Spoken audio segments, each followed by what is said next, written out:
اب مرزا صاحب کہتے ہیں یہی جو حدیث شروع کی انہوں نے بیان کرنا کہ اللہ اور انبیاء کی لعنت ہوتی ہے 6 قسم کے لوگوں پر، ان میں سے ایک وہ تھا طاقت کے بلبوتے پر مسلط ہونے والا شخص تاکہ کسی عزت والے کو ذلیل کر دے۔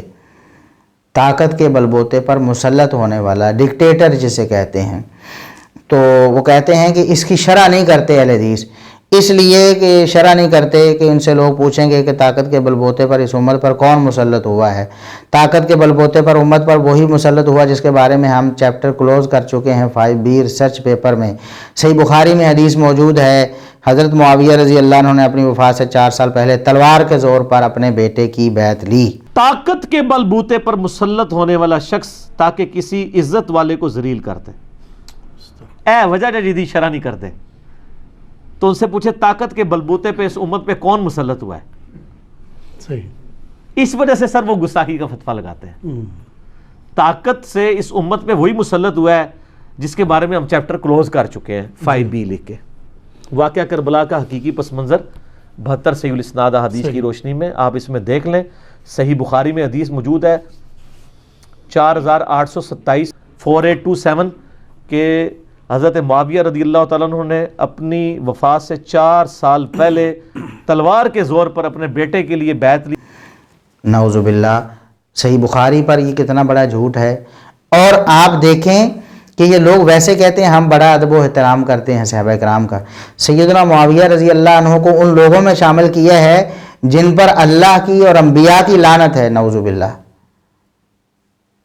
حدیث یہ پیش کی کہ ایسے شخص پر اللہ کی لعنت ہوتی ہے اور اللہ کے انبیاء کی لعنت ہوتی ہے، ایسا شخص جو بزور بازو کسی قوم پر مسلط ہو جائے، تو کہتے ہیں کہ اس کی مثال سیدنا معاویہ رضی اللہ عنہ ہے، نعوذ باللہ۔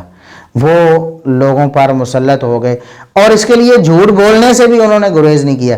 صحیح بخاری پر جھوٹ بول دیا کہ انہوں نے تلوار کے زور پر اپنے بیٹے کے لیے بیعت لی اور صلح حسن کے اس عہد کو توڑ دیا کہ امت کو شورا کے حوالے کریں گے۔ حضرت معاویہ رضی اللہ تعالیٰ عنہ نے اپنی وفات سے 4 سال پہلے تلوار کے زور پر اپنے بیٹے کے لیے بیعت لی اور صلح حسن کے اس عہد کو توڑ دیا کہ امت کو شورا کے حوالے کریں گے۔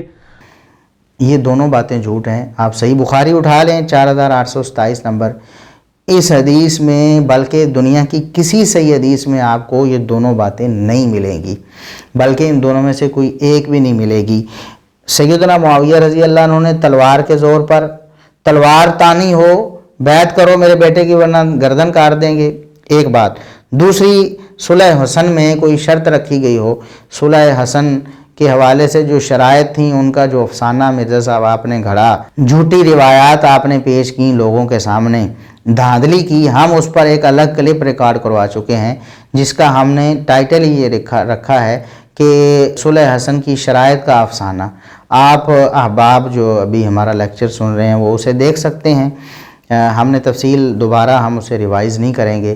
بہرحال بس خلاصتاً یہی کہہ دیتا ہوں کہ ایسا قطعاً ثابت نہیں ہے کہ صلح حسن جب ہوئی تھی اس وقت کوئی شرطیں رکھی گئی ہوں اور ان میں سے کوئی شرط ایسی ہو کہ سیدنا معاویہ رضی اللہ عنہ اپنے بعد اپنے بیٹے کو وہ حکمران نامزد نہیں کر سکیں گے بلکہ شورا کے حوالے کریں گے، ایسی کوئی بات نہیں ہے، بالکل جھوٹ پر مبنی ہے۔ اور سیدنا معاویہ رضی اللہ عنہ نے اپنے جو معتمد صحابہ تھے، صحابہ کرام جو ان کے قریبی تھے، ان سے مشورے کے بعد ہی یہ فیصلہ کیا تھا کہ اپنے بیٹے کو نامزد کریں۔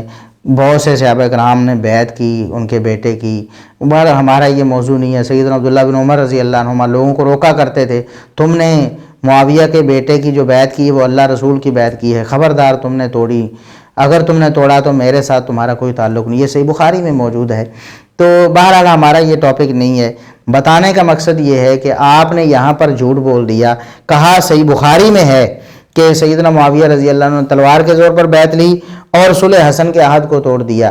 یہ دونوں باتیں صحیح بخاری میں دکھانا مرزا صاحب آپ کے ذمے ہے، تا قیامت ہے یا اپنی زندگی جب تک آپ کی ہے موت سے پہلے آپ اسے دکھائیں یا توبہ کریں کہ میں نے یہ جھوٹ باندھا سیدنا معاویہ رضی اللہ عنہ پر، ان کو بدنام کرنے کے لیے۔ ایسا کچھ بھی نہیں ہے۔